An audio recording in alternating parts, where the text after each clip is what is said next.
I'm bored. Let's read a book. Oh! Crystal pursed her lips, then met my glance. I'm sorry, her tone was still flat.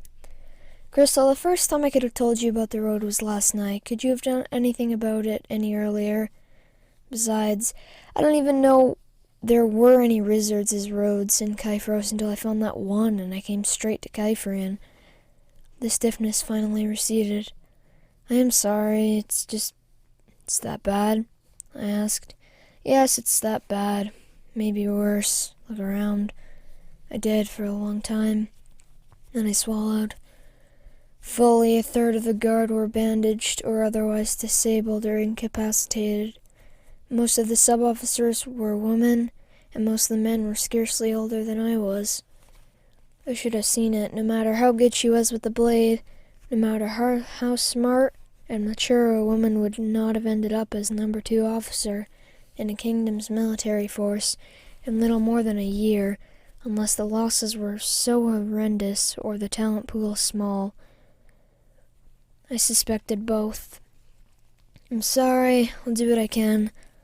I meant that not just for Crystal or for me, but because of the people around us represented the struggle against an old chaotic rule, and an attempt at, I didn't exactly know how or why, but what I saw accorded with my idea of what order should be, not necessarily what Tolerant or Recluce thought of as order.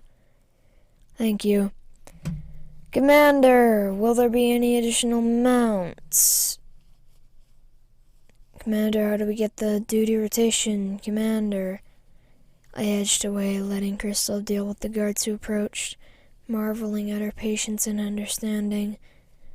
Yelena walked in carrying a leather-long tube.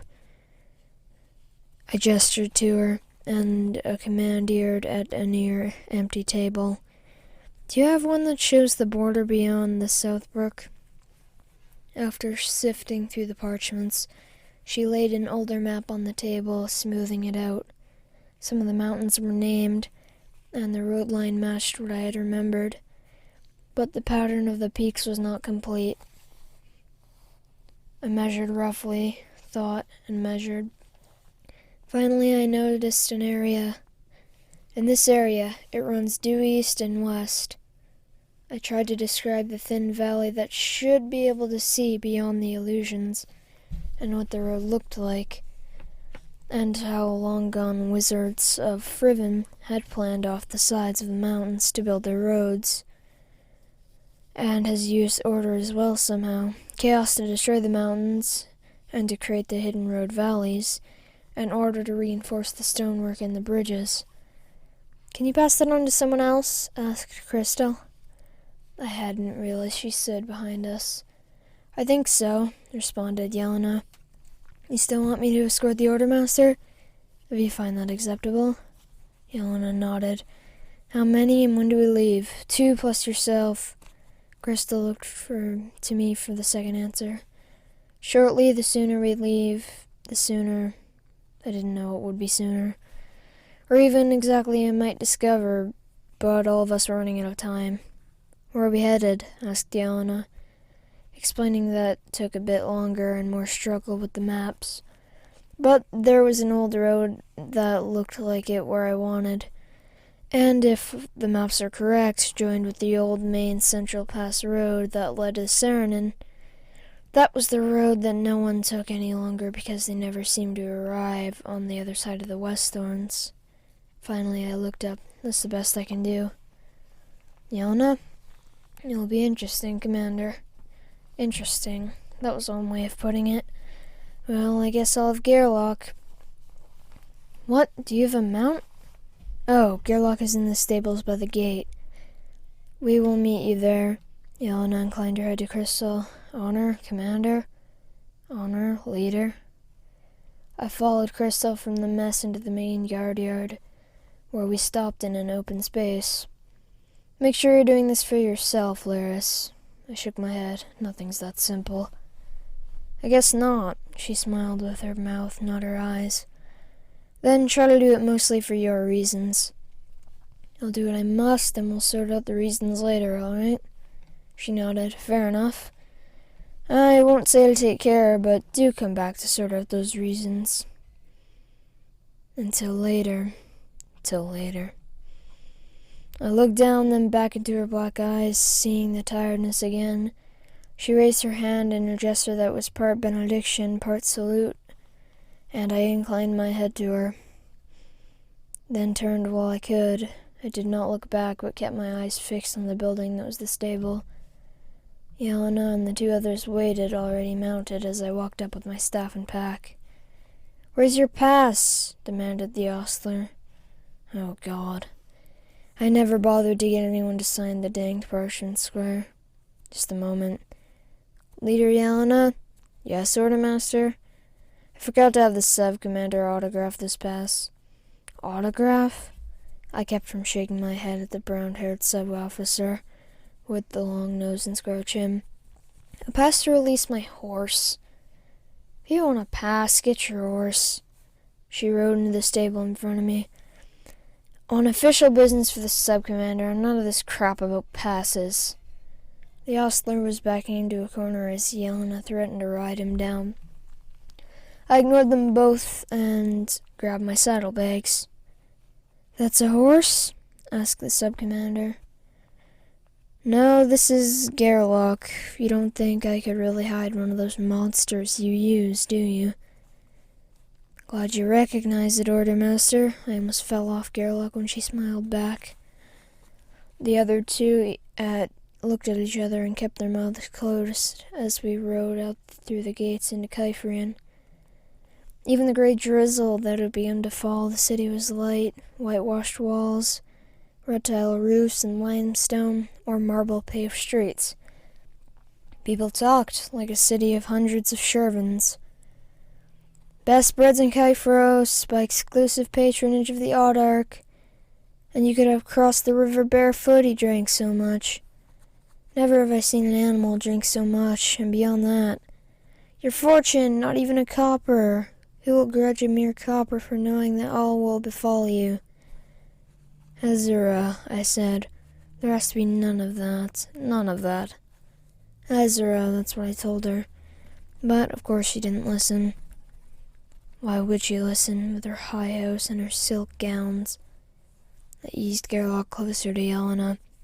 "Is it always this noisy?" "No," she shook her head. "It's usually noisier. This is early. Gets louder later." "Look at the pony! See the pony, Brenna?" "He must be a northern pony, he's so shaggy." Outside of the Audarch's walls, residence, not really a castle, or even a palace, in the associated guard area, Kaifreen was an open and unwalled city, where the houses and business was scattered further and further apart as we headed north and west toward the Westlands that I could not see. There was never a point in which I would have said Kaifreen ended and the countryside began, but we were on another gently rolling road even before mid-morning. The drizzle had dampened the dust, but not yet turned into mud. Gerlach matched the pace and set by the brown gelding, carrying Yelena, without seeming to strain. And we traveled through the morning without talking, which was fine with me, especially after the hubbub that had been Kaifrian. Yet I liked the country, found it friendly, even if we were not as lush as Gallus or even Recluce. The spareness of the colder and rolling hills, which steepen within caves to the northwest of Kaifrian, appealed to me. I even noted several locations that would have been ideal for setting up my own woodworking, with streams high enough for a water supply, not far from the road, and with ample and varied timber within carting distance. I shook my head, planning to be a woodworker still. Uncle Sardot would have surely laughed. How well had he wrought that he didn't know? Or maybe he did. I was the one who didn't know. Thoughts of working would have to wait. I could deal with somehow with Antonin. If I cast my thoughts back over my last encounter, the one with the white wizard, recalling how I had fought with the staff to control my defenses and my energies. What had that meant? There had to be something in the book. Something. I cannot recall it, but it made a mental note to look it up. Midday found us halting beside a stream that bordered the road, but we did not actually cross it. "It's not really a bridle," noted the young man who had followed behind me. "How do you control him in a pinch?" "I never thought about it." I pulled out some hard white cheese and offered him a piece. Gerlach whinnied. Yelena was watering her horse, and deciding that Gerlach was thirsty as well, I looped the reins over the saddle and thwacked him on the flank, watching as he ambled into the water ankle deep. The soldier had taken the cheese, but he looked away suddenly as Gerlach left me. The other trooper, a woman probably my own age, with short sandy hair and green eyes, surprisingly dark skin and a ragged scar running across most of her right cheek, stepped closer. "Cheese?" I offered. "Thank you." Her voice was simultaneously grave and cheerful. "Are you the ordermaster?" I grinned. "Why not? I'm Laris. Yes, I'm the one from Recluce who knew the sub-commander. She's my friend." Her eyebrows rose, and I could imagine the stories already circulating through the guard. "In addition to being a blade master," I added, "she's also a lady, and my friend." "I didn't mean—" I waved her apology off. "Rumors are rumors. I care for the lady a lot, but that's all we have until what is to be done. Then we'll see. Are all men from Recluce like you?" I almost choked on the cheese. "No, probably none of them are as dense as I am. The ordermaster is joking, Freda." Her voice was cold, but her eyes were smiling. "You'd better water your horse. We're not stopping that long. You too, Welding." When the two of them were out of earshot, the sub-commander looked at me. "You're more dangerous than you look," but she was almost smiling. I shrugged. "I can't not tell the truth, and that makes it difficult." "You can't?" "Not without paying for it somehow." She was the one to shake her head. "I'm glad I'm just a leader." I reclaimed Gerlach and fed him some corners of a grain cake, and I thought about what she said. I had to agree to her. The more I learned, the more I could do. The more complex it got. Thanks for watching. If you enjoyed this, please like, comment, and subscribe, and turn on notifications so you never miss out on any of my videos. See y'all in the next one. Goodbye!